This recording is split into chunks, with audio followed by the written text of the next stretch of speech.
BJP নিরন্তর এগোচ্ছে। আমার নির্বাচনে কিছু ভালো কিছু খারাপ রেজাল্ট হয়েছে। কেন হয়েছে কি ব্যাপার? আমার ধারণা শ্রমিকরা আমার চেয়ে পুরনো পার্টি, এবং আমার যখন পার্টিতে এন্ট্রি হয়, আমি রাজ্যের সাধারণ সম্পাদক হই, তার আগে উনি রাজ্যের সাধারণ সম্পাদক ছিলেন, এমএলএ ছিলেন। আর সংযোগবশত আমাকে উনি বিধানসভার নেতা হতে ওনার জায়গায় জায়গা দেওয়া হয়, এবং আমিও ওনার জায়গা হতে হাঁটতে আরম্ভ করি। আমি রাজ্য সভাপতি হই, তারপরে এমএলএ হই, এমপি হই। তো তিনি আমার যে সিনিয়র লিডার, আমার তার প্রতি শ্রদ্ধা আছে। তিনিও বলেছেন সবাইকে নিয়ে কাজ করতে হবে, আপনাকে সময় দিতে হবে। তো এরপরে যেমন যেমন যোজনা তৈরি হবে পার্টির আদেশও আমরা সবাই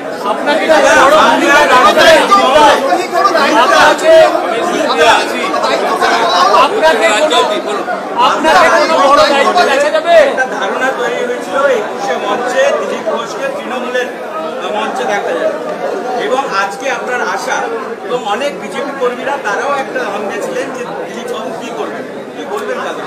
দেখুন, রাজনীতিতে ধারণা তৈরি করা, এজেন্ডা চালানো, এটা একটা বড় অস্ত্র। পশ্চিমবঙ্গ রাজনীতিতেও চলছে, কিন্তু আমার মনে হয় ভারতীয় জনতা পার্টির কর্মীরা যাদের মনের মধ্যে একটু এরকম দোলচলা এসেছিল, এটা আশঙ্কার মেঘ ছিল, কেটে যাবে এবং তারা একসঙ্গে মিলিত হয়ে লড়াই করে পশ্চিমবাংলায় পরিবর্তন।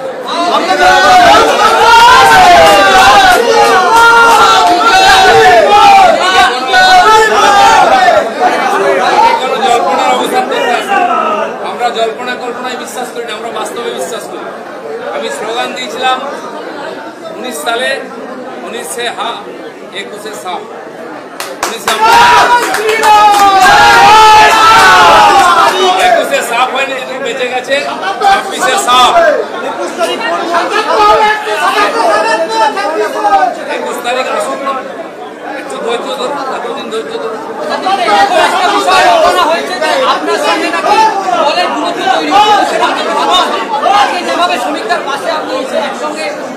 দূরত্ব তৈরি হয়েছে কি হয়েছে, দূরত্ব প্রশ্ন নেই। আমি বিজেপিতে আছি, বিজেপির কাজ করছি। বিজেপি অফিস থেকে আমাকে গাড়ি দেওয়া হয়েছে, আমি সাধারণ সম্পাদক হয়েছিলাম তখন থেকে, সেটা আমি ব্যবহার করে পার্টির কাজ করছি। যে পার্টির কাজের দরকার নেই আমাকে গাড়ি, আমাকে সিকিউরিটিও পার্টি থেকে দেওয়া হয়েছে। আমি গাড়িও চাইনি, সিকিউরিটি চাইনি, পদও চাইনি। আমাকে যোগ্য মনে করেছে পার্টি, যা যা কাজ করা করেছে, আমি এটা করার চেষ্টা করি। আমি কথা বলেছিলাম যে আপনি কবে থাকবেন, আপনার সাথে দেখা করতে যাবো, সম্মান জানাতে যাবো।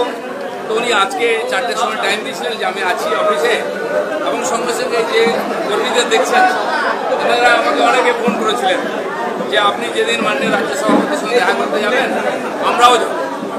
তাহলে আপনারা এতজন গেলে এই জায়গা নেই এখানে, ওই জন্য আপনার সঙ্গে যাবো। কালকে সন্ধ্যাবেলা মাননীয় শ্রমিকদের সঙ্গে কথা হয়, উনি বলেন কালকে আছি 4টে 5:30 আসুন, তো দেখা হয়ে যাবে।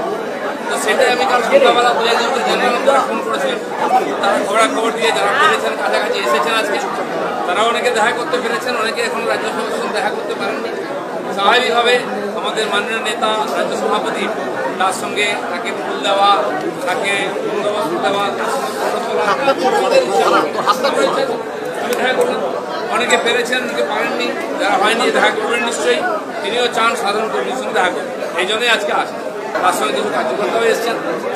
উনি এসে মাননীয় রাজ্য সভাপতিকে আমাদের জেলায় যাওয়ার জন্য আমন্ত্রণ করেছেন যে আসুন, খুব জোরদার স্বাগত আর সম্বর্ধনা দেবো।